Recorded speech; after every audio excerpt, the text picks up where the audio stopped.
구약성경 1070쪽입니다. 에레미야서 13장 1절부터 11절까지 말씀을 저와 여러분이 한 절씩 교독하십니다. 여호와께서 이와 같이 내게 이르시되 너는 가서 배 띠를 사서 내 허리에 띠고 물에 적시지 말라 하시기로 내가 여호와의 말씀대로 띠를 사서 내 허리에 띠니라. 여호와의 말씀이 다시 내게 임하여 이르시되 너는 사서 내 허리에 띈 띠를 가지고 일어나 유브라데로 가서 거기서 그곳을 바위 틈에 감추라 하시기로 내가 여호와께서 내게 명령하신 대로 가서 그것을 유브라데 물가에 감추니라. 여러 날 후에 여호와께서 내게 이르시되 일어나 유브라데로 가서 내가 내게 명령하여 거기 감추게 한 띠를 가져오라 하시기로 내가 유브라데로 가서 그 감추었던 곳을 파고 띠를 가져오니 띠가 썩어서 쓸 수 없게 되었더라. 여호와의 말씀이 내게 임하니라. 이르시되 여호와께서 이와 같이 말씀하시니라. 내가 유다의 교만과 예루살렘의 큰 교만을 이같이 썩게 하리라. 이 악한 백성이 내 말 듣기를 거절하고 그 마음에 완악한 대로 행하며 다른 신들을 따라 그를 섬기며 그에게 절하니 그들이 이 띠가 쓸 수 없음같이 되리라. 11절을 같이 읽습니다. 여호와의 말씀이니라. 띠가 사람의 허리에 속함같이 내가 이스라엘 온 집과 유다 온 집으로 내게 속하게 하여 그들로 내 백성이 되게 하며 내 이름과 명예와 영광이 되게 하려 하였으나 그들이 듣지 아니하였느니라. 아멘. 할렐루야. 네. 오늘 은혜로운 아침에 나오신 여러분에게도 주님의 평화가 넘치기를 바랍니다. 자, 우리 에레미야 13장은 허리띠의 비유라는 그런 또 배띠의 비유라는 그런 제목을 붙일 수 있습니다. 이런 것을 행위 예언이라고 합니다. 상징 예언. 어떤 에레미야 선지자가 어떤 행위를 통해서 행동을 통해서 백성들에게 하나님의 뜻을 전하는 행위를 우리는 행위 예언이라고 합니다. 실제 에레미야는 벌거벗은 몸으로 예루살렘 거리를 다니기도 했고 이렇게 배띠를 유브라데 강에 가서 이렇게 감추었다가 다시 꺼내는 이런 배띠가 썩어서 사용할 수 없는 이런 것을 통해서 이스라엘 백성에게 하나님의 뜻을 전하곤 했습니다. 자, 우리 이 허리띠의 비유 혹은 또 썩은 배띠의 비유라고 부르는데 오늘 이 비유는 우리에게 어떤 말씀을 주고 계실까? 우리가 깊이 묵상하면 좋겠습니다. 자, 13장 1절 말씀으로 다시 한번 돌아가서 1절 말씀을 읽어봅니다. 1절 시작. 여호와께서 이와 같이 내게 이르시되 너는 가서 배띠를 사서 내 허리에 띠고 물에 적시지 말라 하시기로 그랬습니다. 너는 가서 배띠를 사라는 거예요. 이 배띠는 엄격히 말하면 대제사장들이 에봇을 입고 그 위에 매는 그런 제사장의 허리띠예요. 일반 백성들이 쓰는 그런 배띠와는 다르다 하는 걸 여러분 생각하셔야 돼요. 그래서 제사장이 사용하는 모든 것들은 거룩하다 거룩하지 않다. 거룩하죠. 제사장이 사용하는 모든 의복은 성의라고 그러는 거예요. 성의. 거룩한 거예요. 우리가 이제 여기 있는 이런 것들을 우리가 성구라고 부르잖아요. 일반 마이크가 뭐 어디 길거리에도 이렇게 마이크 쓰고 쓸 수 있죠. 그러나 여기 갖다 놓고 사용할 때는 우리가 성구라고 부르는 거예요. 이런 탁자 뭐 일반 강의하는 데도 많이 사용할 수 있어요. 이런 뭐 여기 그렇죠? 뭐 십자가가 있는 것도 아니고. 근데 이 예배당에 갖다 놓으면 우리는 성구라고 부르는 거예요. 왜? 거룩하게 쓰임 받는 기구다 그런 거예요. 그래서 제사장의 배띠는 거룩한 성이에요. 거룩한 도구가 되는 거죠. 성물이라고도 부르죠. 그런데 이 배띠를 사서 띄어라. 그리고 물에 적시지 말라. 이 띠는 허리에 띠고 있을 때 그 사명을 감당하는 거예요. 만약에 이것을 뭐 허리에 띠지 않고 다른데 개를 이렇게 붙잡아들어 사용하면 그건 제 목적에 사용되는 게 아니에요. 그래서 그걸 허리에 띄어야지 자기 본분을 다하는 거예요. 그리고 그것을 또 뭐에 적시지 말라 그랬어요? 물에 적시지 말라. 왜 물에 적시면 어떤 결과가 날까요? 배띠를 물에 오래 적셔두면 그것이 썩게 되죠. 그러니까 상하게 된다는 거예요. 그 거룩함을 잃어버려요.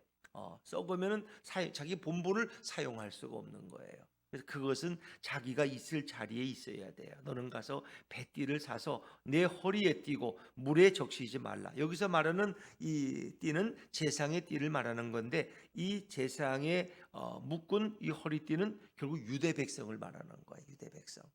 유대 백성이 거룩하게 쓰임 받는 백성이 되었다. 그래서 출애굽기 19장 5절에 보면은 너희는 거룩한 제사장의 나라가 될 것이다.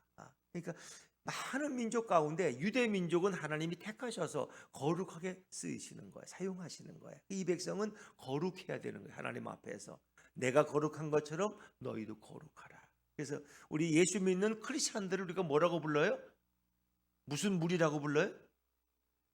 성도. 거룩한 무리라고 부르는 거예요. 우리는 거룩한 사람들. 왜? 우리가 날 때부터 거룩한 게 아니라 하나님이 우리를 부르셔서 택했기 때문에 우리는 거룩한 무리들이라고, 성도라고 부르는 거예요. 그래서 사실은 제일 좋은 이름은 성도예요. 돌아가신 뒤에 무덤에 가보면 뭐 집사 아무개, 권사 아무개, 뭐 장로 아무개, 목사 아무개 이렇게 부르지만 사실은 제일 좋은 이름은 성도야. 성도 김계동. 그는 거룩한 무리로 살다 간 거예요. 성도란. 그래서 우리 집사님 한 분이 자기는 성도란 이름이 훨씬 좋다고 자기를. 근데 집사님보다는 성도가 더 좋다. 왜? 거룩한 무리니까. 그것이 모든 그리스도인을 통칭하는 용어죠. 그래서 물에 적시면 안 돼요. 더럽혀지면 안 돼요. 왜? 그건 거룩해야 되기 때문에. 그래야지 제대로 쓰임 받을 수 있는 민족이 되고 쓰임 받는 본분의 사명을 감당하는 거예요. 그래서 하나님의 명령대로 그런 그대로 띠를 사서 허리에 띄었어요. 이제 그 상황은 온전해서 흠잡을 데가 없는 본연의 임무를 다하는 그런 상황이에요. 그런데 하나님이 다시 에레미야에게 말씀하시는 거예요. 자, 3절 4절 말씀을 읽어. 3절 4절입니다. 시작. 여호와의 말씀이 다시 내게 임하여 이르시되 너는 사서 내 허리에 띈 띠를 가지고 일어나 유브라데로 가서 거기서 그것을 바위 틈에 감추라 하시기로. 자, 띠를 사서 이제 허리에 띄었어요. 그런데 이제는 가서 유브라데로 가라. 쉽게 말하면 바벨론의 강인 유프라테스 강으로 가라는 거예요. 굉장히 먼 거리예요.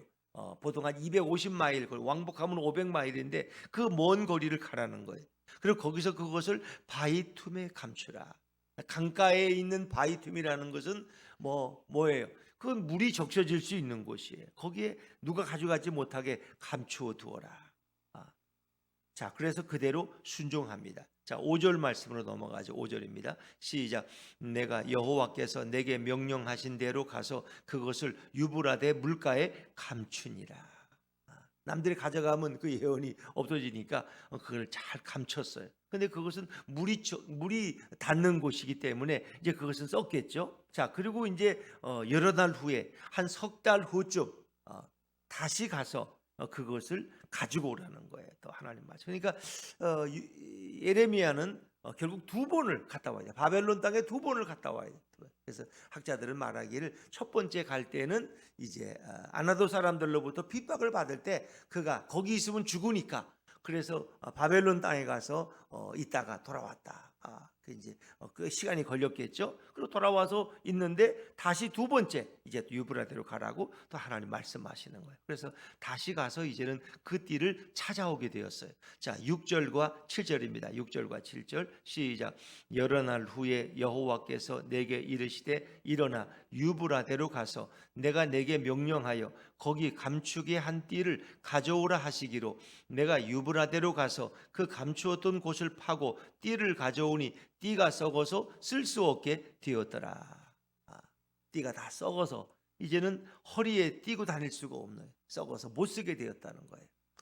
이제 이 비유, 이 내용이에요. 하나님이 하라는 대로 그대로 했어요. 그때 이제 하나님이 그 의미를 설명해 주시는 거예요. 하나님이 해석까지 주시죠. 하나님 참 친절하신 분이에요. 자, 우리 8절과 9절 말씀, 8절과 9절입니다. 시작. 여호와의 말씀이 내게 임하니라 이르시되 여호와께서 이와 같이 말씀하시니라 내가 유다의 교만과 예루살렘의 큰 교만을 이같이 썩게 하리라. 교만과 예루살렘의 그 이스라엘이죠. 이스라엘 백성의 그 교만, 유다의 교만과 예루살렘의 큰 교만을 이같이 썩게 하리라. 그래서 그들이 이렇게 사용할 수 없는 띠처럼, 썩은 띠, 뱃띠가 되는 것처럼 되면은 결국 버림을 받게 되는데, 그것은 그들의 교만 때문이라는 거예요. 유다의 교만, 예루살렘의 교만이 결국 그들로 하여금 하나님의 거룩한 백성의 자리에서 벗어나게 해서 썩어서 사용할 수 없는 존재가 되게 했다는 거죠. 가장 큰 원인이 교만이에요. 교만. 하나님은 그들을 정말 훌륭한 백성으로, 거룩한 백성으로, 구별된 백성으로 택해서 부르시고 구원하시고 가나안 땅을 기업으로 주셨는데, 그리고 그들에게 축복해 주셨는데, 결국 그들은 그 교만이 하나님을 떠나게 했다는 거예요. 그 교만. 그 교만은 인간이 에덴 동산에서 버림받게 된 것이 교만 아닙니까? 하나님과 같이 되려고 한 하나님. 하나님께 영광 돌리는 존재로 살아가는 것이 아니라 나도 하나님처럼 이제는 영광을 받으며 살아가야 되겠다. 인간이 스스로 교만해져서 하나님처럼 되려고 하는 거예요. 모든 인간의 부패는 교만으로부터 시작되는 거죠. 교만으로. 내가 있어야 할 자리를 벗어나서 그 이상을 차지하려고 할 때, 하나님의 영광을 가로차려고 할 때, 내게 주어진 직분에서 벗어나서 그 사리에 맞지 않는 일을 행하려 할 때, 그건 교만이죠. 결국 이스라엘 백성의 잘못은 교만이에요. 그 교만이 그들로 하여금 버림받게 만들고, 그리고 썩게 만들어서 결국은 허리띠가 있어야 될 자리에 존재하지 못하고, 그리고 거기서 벗어나서 결국 버림받게 된다는 거죠. 사람이 참 이렇게 겸손하게 산다는 게 사실 쉽지 않잖아요, 여러분. 사람은 조금만 잘나고 그러면 힘이 있으면 뭔가 힘을 떨치려고 그러고, 뭔가 좀 영광을 받고 남보단 내가 좀 이렇게 더 낫다는 걸 드러내기를 참 좋아하죠. 그건 뭐 마찬가지예요. 그건 목회자나 모든 성도들이나 누구나 다 교만에 빠질 수 있고, 정치인들 뭐 쉽게 교만에 빠질 수 있어요. 왜? 사람들이 그에게 인기와 찬양을 돌리니까, 영광을 돌리니까 자기가 뭐 진짜 훌륭한 줄 알고 착각하다가 결국은 어려운 일을 당하게 되는 거죠. 자기 범위를 뛰어넘게 되는 거죠. 그런 사람들이 결국은 버림받는 비참한 인생으로 마치는 거죠. 자, 그래서 하나님은 또 구체적으로 이제 그 교만의 결과를 설명해 주시는 거예요. 자, 10절 말씀으로 넘어갑니다. 10절입니다. 시작. 이 악한 백성이 내 말 듣기를 거절하고 그 마음에 완악한 대로 행하며 다른 신들을 따라 그를 섬기며 그에게 절하니 그들이 이 띠가 쓸 수 없음 같이 되리라. 결국 이스라엘 백성의 종말이 여기에요. 쓸 수 없는, 사용할 수 없는 썩은 띠가 되어서 결국 버림받게 되는 거죠. 그게 이제 바벨론 포로로 끌려가는 것을 의미하는 거죠. 이 악한 민족이 내 말 듣기를 거절하고 하는 건 순종하지 아니했다는 거예요. 자식이 부모의 말에 늘 토를 달고 거역하고 부모를 오히려 공격한다면 그건 좋은 자식이 될 수가 없잖아요. 그렇죠? 부모 말에 일단 순종하는 걸 우리는 이제 가르쳐야 된다고요. 마찬가지 하나님의 말씀 앞에 우리는 순종하기를 배워야 되는데, 내 말 듣기를 거절한 것이 첫 번째 그들의 잘못이에요. 두 번째는 그들의 마음을 완악한 대로 그냥 버려뒀어요. 마음이 자꾸 강팍해져요. 미워하게 되고 공격하게 되고 비판하게 되고, 그 마음을 그대로 뒀어요. 그걸 절제하지 아니하고 회개하지 아니하고 그 마음이 완악해지고 고집스러워진 거예요. 그래서 하나님 말씀을 순종하기는커녕 더 벗어나게 됐어요. 그리고 결국은 그 결과는 다른 신들을 따라 그를 섬기며 그에게 절하니, 다른 신들을 섬기고 바알에게, 아세라에게 절하고 거 가서 복을 비는 그런 타락한 존재가 되었어요.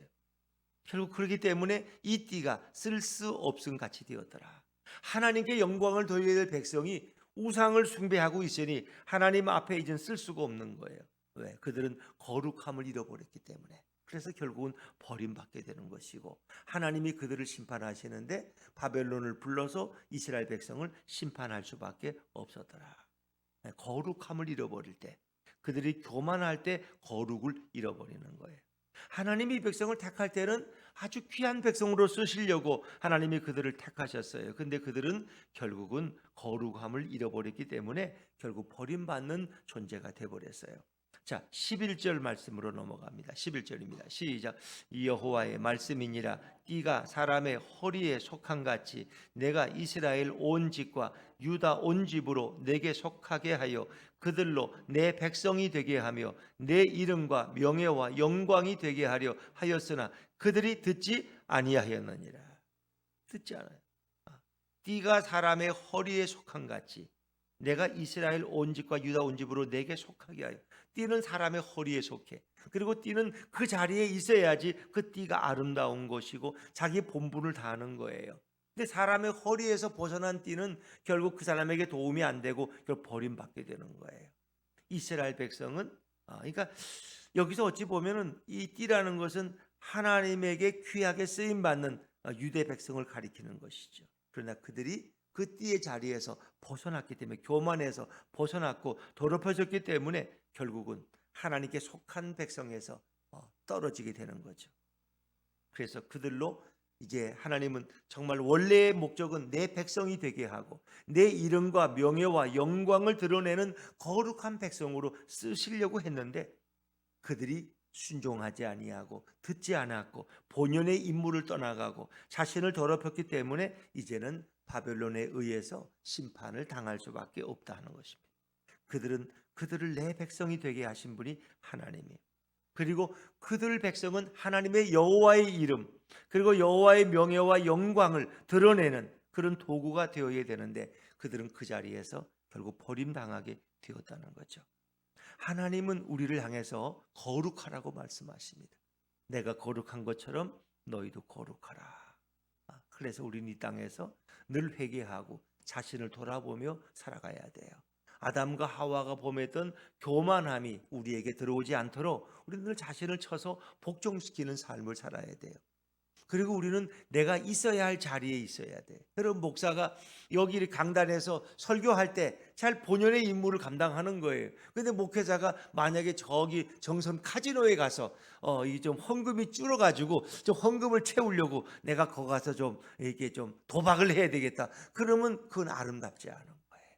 그렇죠? 아예 헌금이 없어서 한 달 교회가 쉬는 게 낫지. 예를 들면 월세를 못 줘서. 거기 가서 카지노에 가서 도박해서 그 월세를 감당하려면 그건 길을 벗어난 거예요. 성도는 성도가 있어야 할 자리가 있는 거예요. 여러분들이 예배당에 있어서 예배 드릴 때가 가장 아름다운 모습이에요. 그렇죠? 물론 세상에 가서 우리 주님의 사람으로 열심히 일하고 청지기의 삶을 사는 것도 아름다워요. 근데 성도가 있어서 안 될 자리에 가 있다면 그것은 더럽혀지는 거예요. 그래서 여러분들이 이 새벽에 나와서 이 기도의 자리에 있을 때 하나님이 여러분을 보실 때 가장 아름다운 거예요. 그는 가장 거룩한 백성으로 쓰임받고 있는 거예요. 그리고 자기가 있어야 될 허리띠의 위치에 지키고 있는 거예요, 여러분. 그래서 아름다운 거죠. 하나님 여러분들을 통해서 열방을 위해 기도하고 또 낙심한 자들을 위해 기도하고 교회와 민족을 위해 기도하게 할 때가 여러분이 가장 귀하게 쓰임받는 거고 가장 가치 있는 인생을 살아가는 거예요. 그러지 못할 때 그 본연의 소명을 잃어버릴 때, 그 사명 직분을 망각할 때 가장 슬픈 인생이 되는 것이고 버림받는 존재가 되는 것이죠. 예수님께서도 말씀하셨어요. 포도나무의 가지는 포도나무에 붙어 있어야 돼요. 그 가지가 포도나무 줄기에서 벗어날 때 결국은 말라버리고 결국 불에 태워버리는 거예요. 우리가 있어야 될 자리에 있을 때 그것은 가장 아름다운 것이고 가장 본연의 사명을 감당한다고 말할 수 있어요. 예수님께서 뭐라 그랬어요? 베드로전서 2장 9절에 보면 베드로를 통해서 뭐라 그래요? 너희는 택함 받은 족속이다. 내가 택한 족속이고 너희는 왕 같은 제사장들이요. 또 뭐예요? 그 다음에 거룩한 나라요. 또 뭐예요? 그의 소유된 백성이니 이는 너희를 거룩한 대로 부르신 그 하나님의 뜻을 따라서 하나님의 덕을 선전하게 하려 합니다. 제가 다시 한번 읽어드려야 될 것 같아요. 자, 베드로전서 2장 9절을 제가 읽어드릴게요. 그러나 너희는 택하신 족속이요 왕 같은 제사장들이요 거룩한 나라요 그의 소유가 된 백성이니 이는 너희를 어두운 데서 불러내어 그의 기이한 빛에 들어가게 하신 이의 아름다운 덕을 선포하게 하려 하심이라. 아름다운 덕을 선포. 그러니까 하나님의 영광을 드러내는 것이고 그리고 그의 기이한 빛, 복음의 빛을 만 세상에 증거하도록 내가 너희를 택했다.